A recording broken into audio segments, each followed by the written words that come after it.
Assalamu alaikum dear students. Today's topic of discussion is on dominance relation. It is a physiological effects of an allele over its partner allele on the same gene locus. यानी कि chromosomes के अंदर जो gene की location होती है, suppose करें कि ये एक जीन की लोकेशन यहाँ पर है और इस जीन का जो अल्टरनेटिव फॉर्म है उसे हम अलील्स कहते हैं। यानी कि पेयर ऑफ क्रोमोसोम है, यहाँ पर एक मैटरनल है और एक पैटर्नल है। तो इन दोनों के अलील्स जब आमने सामने आते हैं तो इनके अलील्स की एक दूसरे के ऊपर या तो डोमिनेंसी होती है या तो फिर दोनों में से एक रेसेसिव होता है या एक डोमिनेंट होता है। ये लॉ हमने मेंडल्स लॉ ऑफ डोमिनेंसी में डिस्कस किया था। जबकि मेंडल के लॉ के बाद देखा गया कि ज़रूरी नहीं है कि एक जीन जो है, सपोज़ करें एक जीन ए है, वो इस स्मॉल लेटर ए के ऊपर डोमिनेंट है। ज़रूरी नहीं है कि ये अलील इस अलील पर डोमिनेंट हो। ये दोनों एक दूसरे के साथ कंपैरिजन में भी हो सकते हैं या इंटरमीडिएट हो सकते हैं या ओवर डोमिनेंट हो सकते हैं। यानी कि होमोजाइगसिटी जो है वो हम डिस्कस कर चुके हैं। होमोजाइगस कंडीशन के अंदर या तो फिर डोमिनेंट करेक्टर होता है या तो फिर रेसेसिव करेक्टर होता है, जैसे कैपिटल आर और स्मॉल आर के साथ शो किया गया, जैसे स्मॉल टी और कैपिटल टी है।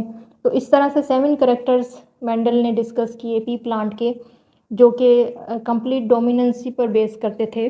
बट डोमिनेंस के रिलेशन को अगर हम देखें तो यहाँ पर 4 टाइप ऑफ डोमिनेंस रिलेशनशिप्स हैं। फर्स्ट है कंप्लीट डोमिनेंस, जो कि टोटली मेंडल्स लॉ पर बेस करता है। सेकंड है इनकम्प्लीट डोमिनेंस, जिसके अंदर मेंडल्स लॉ इनवैलिड हो जाता है। और उसके बाद कोडोमिनेंस है एंड ओवर डोमिनेंस है। सो यहाँ पर अलील्स की हम बात करेंगे, जस्ट वो अलील्स जो एक दूसरे के ऊपर हेट्रोजाइगस होंगे। होमोजाइगोसिटी को हम डिस्कस नहीं करेंगे क्योंकि होमोजाइगस के अंदर कैपिटल आर और स्मॉल आर जो है वो डोमिनेंट और रेसेसिव करेक्टर्स हैं। जब डोमिनेंट और रेसेसिव करेक्टर एक दूसरे के साथ कंबाइन होकर ऑफस्प्रिंग प्रोड्यूस करते हैं तो हेट्रोजाइगस कंडीशन सामने आती है। और जैसे कि पी प्लांट्स के अंदर round and wrinkle seed shape के अंदर मेंडल ने एक्सपेरिमेंट किया और जो ऑफस्प्रिंग प्रोड्यूस हुए वो राउंड सीड शेप के सारे थे और वो हेट्रोजाइगस कंडीशन था। यानी कि राउंड जो था वो रिंकल्ड सीड शेप पर डोमिनेंट था। इसी तरह टॉल जो था वो स्मॉल पर डोमिनेंट था। सो इस तरह से 7 कैरेक्टर्स को मेंडल ने डिस्कवर किया। जबकि उसके कुछ टाइम बाद इनकम्प्लीट डोमिनेंसी को कैरल कॉरेंस ने 1899 में डिस्क्राइब किया एक्सपेरिमेंट्स के ज़रिए, जिसे हम पार्शल डोमिनेंस भी कह सकते हैं, इनकम्प्लीट या फिर पार्शल डोमिनेंस। कैरल कॉरेंस ने फ्लावरिंग प्लांट जिसे 4 o'clock का नाम दिया, जिसे 4 o'clock प्लांट कहते हैं, वो उन्होंने इस प्लांट पर जब एक्सपेरिमेंट किया तो उन्होंने कुछ डिफरेंट रिज़ल्ट देखा।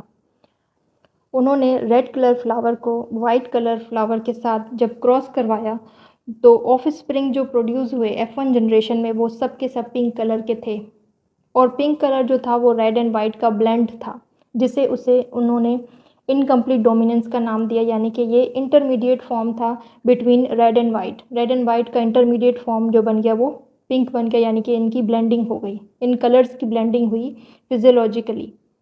तो यहाँ पर आप लोगों को ये भी मालूम हो रहा होगा कि ये R1 और R2 शो किया गया है। यहाँ पर कैपिटल आर और स्मॉल आर का कोई कॉन्सेप्ट नहीं है।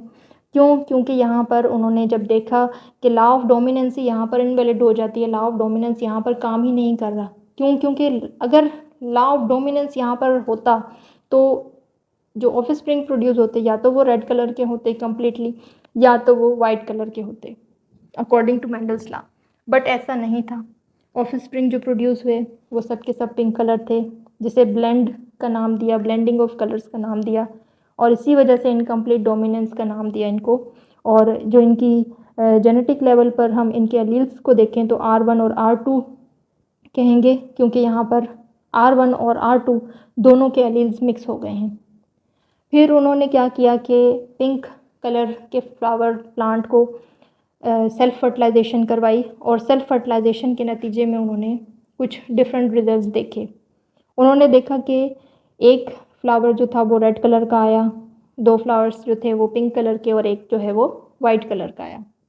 तो इस तरह से उन्होंने देखा कि पिंक कलर जो था वो ब्लेंड नहीं हुआ यहाँ पर, यानी कि अगर ये पिंक कलर जेनेटिकली भी ब्लेंड हो चुका होता, इनकी जीन्स की भी ब्लेंडिंग हो चुकी होती, तो सबके सब जो नेक्स्ट जनरेशन के अंदर सबके सब फ्लावर्स जो होते वो सबके सब पिंक कलर के होते। बट ऐसा नहीं था। नेक्स्ट जनरेशन के अंदर जो है वो रेड कलर भी अपेयर हुआ, पिंक कलर के फ्लावर्स भी अपेयर हुए और वाइट कलर के फ्लावर्स भी अपेयर हुए, जिसकी वजह से उन्होंने F2 जनरेशन में ये कहा कि blending does not occur at genetic level. Genetic level पर ब्लेंडिंग ऑफ कलर्स नहीं हुई, ब्लेंडिंग ऑफ जीन्स नहीं हुई, यहाँ पर just physiologically blending of colours हुई है। जेनेटिकली लेवल पर यहाँ पर कोई ब्लेंडिंग ऑफ जीन्स नहीं हुई और ब्लेंडिंग ऑफ कलर्स सिर्फ और सिर्फ F1 जनरेशन तक ही महदूद था। थर्ड डोमिनेंस रिलेशन जो है वो कोडोमिनेंस का है, यानी कि बोथ अलील्स एक्सप्रेस इंडिपेंडेंटली इन हेट्रोजाइगोट, यानी कि जो हेट्रोजाइगस कंडीशन है उसके अंदर दोनों ही अलील्स एक दूसरे को इंडिपेंडेंटली एक्सप्रेस करेंगे। ना ही इनमें से कोई रेसेसिव होगा, ना ही इनमें से कोई डोमिनेंट होगा।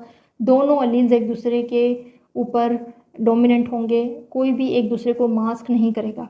कोडोमिनेंस के अंदर सबसे जो कॉमन एग्जांपल होती है वो हम ब्लड ग्रुप सिस्टम की लेते हैं, और ह्यूमंस के अंदर 30 मेजर ब्लड ग्रुप सिस्टम्स होते हैं, जिनके अंदर से जस्ट हम 3 को डिस्कस करेंगे।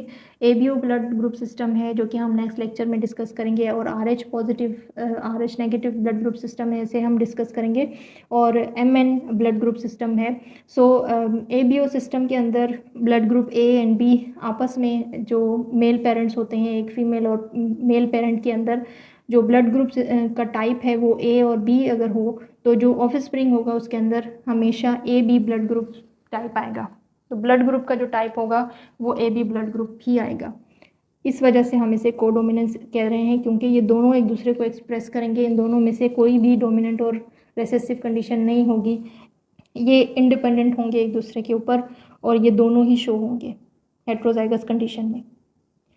सेम इसी तरह MN ब्लड ग्रुप सिस्टम है ह्यूमंस के अंदर, और ये अलील्स हैं, ठीक है, और L जो है वो हम लोकस के लिए यूज़ कर रहे हैं। एक मेल पेरेंट है और एक फीमेल पेरेंट है, और सपोज करें कि मेल पेरेंट के जीन्स के ऊपर यानी कि जो इनके अलील्स होंगे उनका जो टाइप है, ब्लड ग्रुप का जो टाइप है वो M है, यानी कि RBCs के सरफेसिस पर एंटीजेंस होते हैं जिनको हम M एंटीजन कहते हैं और N एंटीजन कहते हैं। इसी एंटीजेंस की वजह से ही ब्लड ग्रुप जो है वो कंफर्म होता है कि ब्लड ग्रुप A है या ब्लड ग्रुप B है। एंटीजेंस RBCs के सरफेसिस पर होते हैं और वो ब्लड ग्रुप को एक्सप्रेस करते हैं। एंटीजेंस को हम डिटेल से भी डिस्कस करेंगे। तो एंटीजन M एंटीजन है और एक पेरेंट के पास N एंटीजन है, तो इन दोनों के जो अलील्स होंगे वो एक दूसरे को मास्क नहीं करेंगे। ये दोनों अलील्स जो हैं वो कोडोमिनेंटली अपीयर होंगे इन द हेट्रोजाइगस फॉर्म, जिसे हम MN ब्लड ग्रुप टाइप कहेंगे। और ABO सिस्टम के अंदर AB ब्लड ग्रुप जो है वो एक दूसरे के ऊपर कोडोमिनेंट होंगे। फोर्थ टाइप जो है वो ओवर डोमिनेंस की है, यानी कि जो हेट्रोजाइगस जो होंगे वो शो करेंगे more fascinating character over the homozygous. Heterozygous जो कंडीशन होगी वो ज़्यादा फैसिनेटिंग होगी, यानी कि उनके करेक्टर बहुत ज़्यादा एक्सप्रेस होंगे ओवर द होमोजाइगस कंडीशन। इसकी जो मोस्ट कॉमन एग्जांपल है वो फ्रूट फ्लाई की होती है। फ्रूट फ्लाई यानी कि ड्रोसोफिला मेलानोगैस्टर की आइज़ का कलर जो है वो रेड कलर होता है, और वाइल्ड मेलानोगैस्टर जो होंगे उनके आई का कलर जो होता है वो डोमिनेंट होता है red eyed colour over white eyed पे।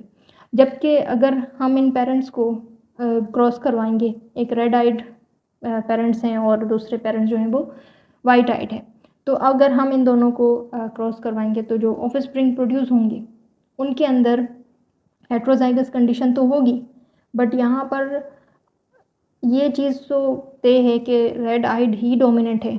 बट यहाँ पर ये चीज़ देखी गई कि जो ऑफस्प्रिंग प्रोड्यूस हुए उनके अंदर आई का कलर जो था वो बहुत ज़्यादा ब्राइट रेड कलर था, more quantity of fluorescent pigment in eye, यानी कि जो आई का कलर ऑफस्प्रिंग में था वो पेरेंट से भी ज़्यादा ब्राइट रेड कलर था।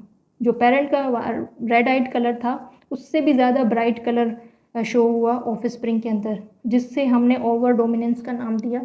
यानी कि ये रेड आई कलर के जो ऑफ स्प्रिंग थे ये पेरेंट्स जैसे नहीं थे, ये पेरेंट्स से भी ज़्यादा इनकी आइज़ में फ्लोरेसेंट था, इनकी आइज़ में ज़्यादा चमक थी रेड कलर की, ब्राइट रेड कलर की, जिसकी वजह से इसे ओवर डोमिनेंस का नाम दिया।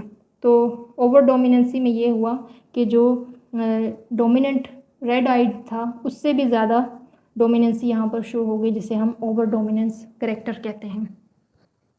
होपफुली कि आपको आज का लेक्चर समझ में आ गया होगा, और इस लेक्चर के हवाले से कोई क्वेश्चंस हैं तो आप कमेंट सेक्शन में कर सकते हैं। Thank you so much for watching. अल्लाह हाफिज़।